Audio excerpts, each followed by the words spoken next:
दोस्तों आज के समय में दुनिया का शायद ही ऐसा कोई घर होगा जहां टीवी नहीं होगी, क्योंकि टीवी देखना हम सभी को बहुत ही पसंद है। लेकिन समय के साथ जैसे बाकी सारी टेक्नोलॉजी बदल चुकी है, ठीक वैसे ही नॉर्मल टीवी की टेक्नोलॉजी भी बदल चुकी है, जो अब स्मार्ट हो गया है। हम हर दिन ही टीवी देखते हैं, लेकिन हमारा ध्यान कभी उसके बनाने की प्रोसेस पर गया क्या? शायद किसी का नहीं गया होगा। कोई बात नहीं, चलिए आज आपका ध्यान उस तरफ लेके चलते हैं और आपको बताते हैं कि आखिरकार टीवी कैसे बनाई जाती है, उसकी प्रोसेस क्या है। मेरे ख्याल से आप ये नहीं जानते होंगे कि आखिर फैक्ट्री में इन टीवी को बनाया कैसे जाता होगा। चलिए दोस्तों, आपको दिखाने वाले हैं आज की पहले जो ओल्ड टीवी किसी घर में मिल जाते थे, उसको फैक्ट्री में कैसे बनाया जाता है। और इसी के साथ ही हम आपको दिखाने वाले हैं dish TV antenna manufacturing process को आज की वीडियो में बहुत ही मजेदार तरीके के साथ में। तो चलिए वीडियो को अंत तक जरूर देखिएगा, बहुत मजा आने वाला है। तो टीवी मैन्युफैक्चरिंग प्रोसेस में सबसे पहला प्रोसेस होता है टीवी के प्लेट को तैयार करना, और ये सबसे जरूरी पार्ट है, इसीलिए इसे ही सबसे पहले बना के तैयार किया जाता है। इस प्लेट यानी कि पीसीबी प्लेट को तैयार हो जाने के बाद इसमें वायर्स को अलग अलग पार्ट्स के साथ जोड़ दिया जाता है।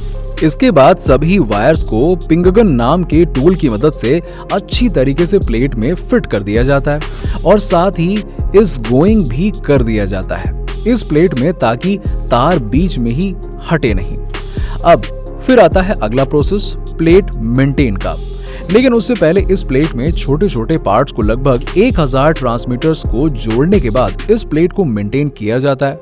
फिर इसकी कंडीशन को मशीन की मदद से चेक किया जाता है। फिर आता है डिस्प्ले।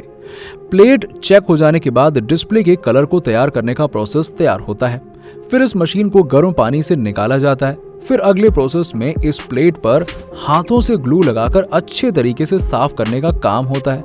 फिर हाथों से ही बड़ी सावधानी और ध्यान रखते हुए इस प्लेट के अंदर रेजिस्टेंस को जोड़ा जाता है। एक बार फिर से इनकी चेकिंग की जाती है और साथ ही पिक्चर क्वालिटी को भी चेक किया जाता है। फिर डिस्प्ले बोर्ड प्लेट को टीवी के बॉडी के अंदर असेंबली लिंक किया जाता है। इस प्रोसेस के बाद इसके साइड में लगाए जाने वाले साउंड को तैयार करने का प्रोसेस आता है, और जब ये साउंड बनकर बिल्कुल तैयार हो जाते हैं तब इन्हें टीवी में अच्छे से अटैच कर दिया जाता है। सब रेडी हो जाने के बाद एक बार फिर से पूरे टीवी की चेकिंग होती है। अगर टीवी में कोई भी एरर नहीं है तो अगला प्रोसेस होता है इसे पैकिंग करने का। फिर टीवी की पैकेजिंग करके मार्केट में सेल्स के लिए भेज दिया जाता है, और इस तरह फैक्ट्री में बनाई जाती है टीवी। तो ये तो हुई ओल्ड टीवी की बात, लेकिन क्या आपको पता है कि डिश टीवी के बारे में? ये क्या है? जी हाँ, वही टीवी जिसे चलाने के लिए एंटीना लगाने की जरूरत पड़ती थी, और सही से चलाने के लिए बार बार एंटीना से छेड़छाड़ तो करना ही पड़ता था। क्यों? याद आ गया ना बचपन अपना?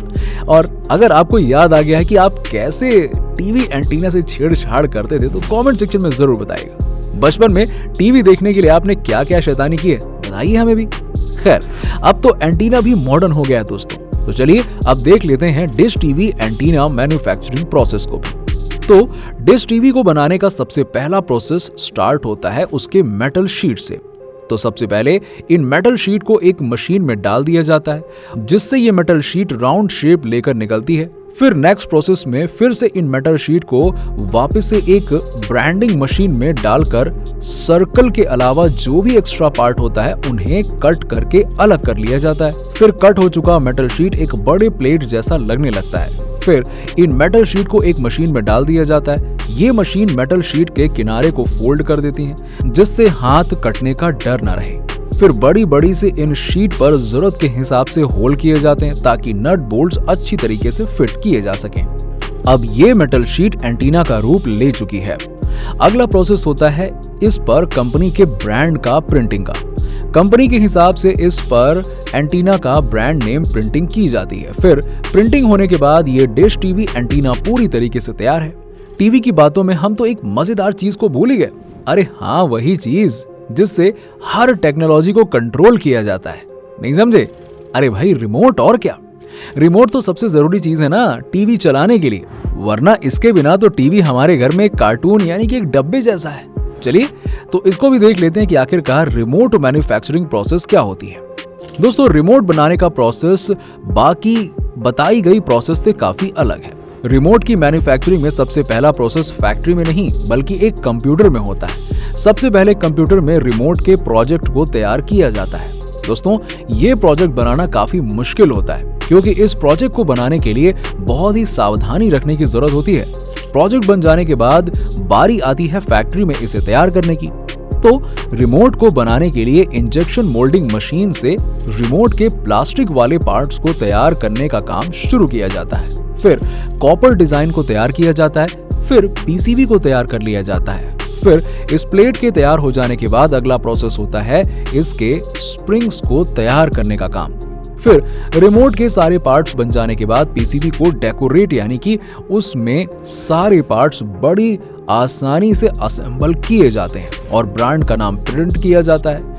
प्रिंटिंग होने के बाद ऊपर और नीचे के पार्ट्स को जोड़ दिया जाता है। फिर इन पार्ट्स के जुड़ जाने के बाद इनकी चेकिंग होती है। चेकिंग से पास होने के बाद रिमोट पूरी तरीके से बनकर तैयार हो जाता है। जहां पहले के जमाने में नृत्य और नुक्कड़ नाटकों से लोग अपना मन बहलाया करते थे, वहीं आज की अगर बात करें तो अब सबसे बढ़िया एंटरटेनमेंट का जरिया टेलीविजन है। दोस्तों, अगर मैं आपसे सवाल पूछूं कि हमारे एंटरटेनमेंट का सबसे अच्छा साधन क्या है, बिना देरी किए आप सबका एक ही जवाब होगा, टेलीविजन या टीवी। जी हाँ, ये बात अलग है कि अब मोबाइल ने ही टीवी की अधिकतर जगह ले ली है, लेकिन फिर भी टीवी का तो खैर अपना अलग ही मजा है। टीवी में सबसे अच्छी बात यह है कि इसमें एंटरटेनमेंट पाने के लिए आपको कहीं जाने की जरूरत नहीं है, बस इसे ऑन करो और अपनी मनचाही चीज देख लो। टीवी पर गाना, डांस, सीरियल और फिल्मों जैसी कई एंटरटेनमेंट वाली चीजें चलती रहती हैं। साथ ही साथ जरूरी चीजों की जानकारी और देश विदेश की खबरें भी यहाँ से हमें पल भर में मिल जाती हैं। इसीलिए टेलीविजन आज एक बहुत ही उपयोगी चीज बन गई है। अब रोजाना हम टीवी पर न जाने कितने ही घंटे बिता देते हैं। ऐसे में कभी आपके दिमाग में ये विचार आया क्या कि आखिर इस टीवी का आविष्कार किसने किया?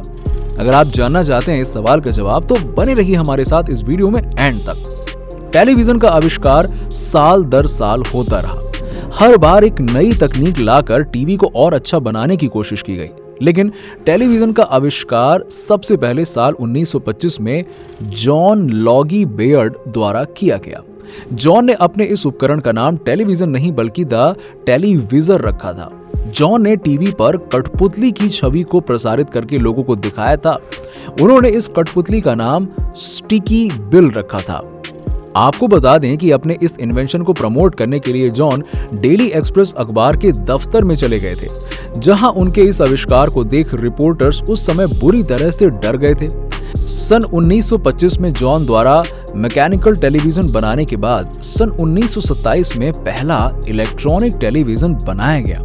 इस आविष्कार को अंजाम फिलो फार्न्सवर्थ ने दिया। फिलो ने इलेक्ट्रॉनिक टीवी बनाने के बाद इसका सबसे पहला प्रदर्शन सितंबर 3, 1928 को किया। आपको बता दें कि उस समय फिलो की उम्र महज 21 साल ही थी। मैकेनिकल और इलेक्ट्रॉनिक टेलीविजन का आविष्कार होने के बाद अब समय था लोगों के बीच कलर टीवी लाने का। तब साल 1938 में जर्मन इंजीनियर वर्नर फ्लेशिंग ने शैडो मास्क कलर टीवी का आविष्कार किया। इसके बाद सन 1939 में टीवी को पहली बार न्यूयॉर्क के वर्ल्ड फेयर और सैन फ्रांसिस्को में इंटरनेशनल लेवल पर प्रदर्शित किया गया था। साल 1939 तक और भी लोगों द्वारा टीवी का अलग अलग तकनीकी से आविष्कार किया गया, लेकिन अब तक मेन तौर पर टीवी बनाकर बेचे नहीं गए थे। ऐसे में सबसे पहले टीवी का विनिर्माण ड्यूमॉन्ट कंपनी द्वारा साल 1939 में शुरू किया गया। सन 1946 में ड्यूमॉन्ट कंपनी का टीवी नेटवर्क दुनिया का पहला टीवी नेटवर्क बन गया था। ये नेटवर्क मूल रूप से टेलीविजन सेट बेचने के लिए स्थापित किया गया था। इसके बाद सीबीए साइंटिस्ट ने पीटर गोल्डमार्क के निर्देश पर जॉन लॉगी बर्ड के सिद्धांत को ही आगे ले जाते हुए इसी आधार पर पहला मैकेनिकल कलर टीवी बनाया। गोल्डमार्क ने सन 1946 में फेडरल कम्युनिकेशन कमीशन को अपना ये रंगीन टीवी सिस्टम दिखाया। इसके बाद साल 1948 में अमेरिका में लगभग 1 मिलियन टेलीविजन सेट बेचे गए। टीवी की इतनी अधिक डिमांड को देखते हुए अब साल दर साल इसकी तकनीक में सुधार होता गया और नतीजा आज एलसीडी और एलईडी जैसे हाई टेक्नोलॉजी वाले टीवी बाजार में उपलब्ध हैं। जैसा कि हमने आपको बताया कि टेलीविजन का आविष्कार साल दर साल और पीढ़ी दर पीढ़ी होता हुआ आया है। इसकी अलग अलग तकनीकी का आविष्कार हुआ है और यूं तो कई व्यक्तियों द्वारा किया गया है, लेकिन मुख्य तौर पर इसको बनाने का क्रेडिट जॉन लॉगी बेयर्ड को ही दिया जाता है। आपको बता दें कि जॉन को फादर ऑफ टेलीविजन के नाम से भी जाना जाता है। दोस्तों, आप सब ने अपने बचपन में ओल्ड टीवी में बहुत सारे एंटरटेनमेंट शोज देखे होंगे और सच कहें तो हमारा बचपन इन कार्टून की वजह से बहुत ही यादगार बन गया। ऐसे में जिसने टीवी जैसी चीज का आइडिया निकाला हो उसको तो यार दिल से थैंक यू। तो दोस्तों, आज की वीडियो में बस इतना ही। आपको वीडियो कैसी लगी हमें कमेंट करके जरूर बताइए। वीडियो पसंद आई हो तो वीडियो को लाइक करें, ज्यादा से ज्यादा शेयर करें और हमारे चैनल को सब्सक्राइब कर लें। मिलते हैं आपसे नेक्स्ट वीडियो में, तब तक के लिए नमस्कार।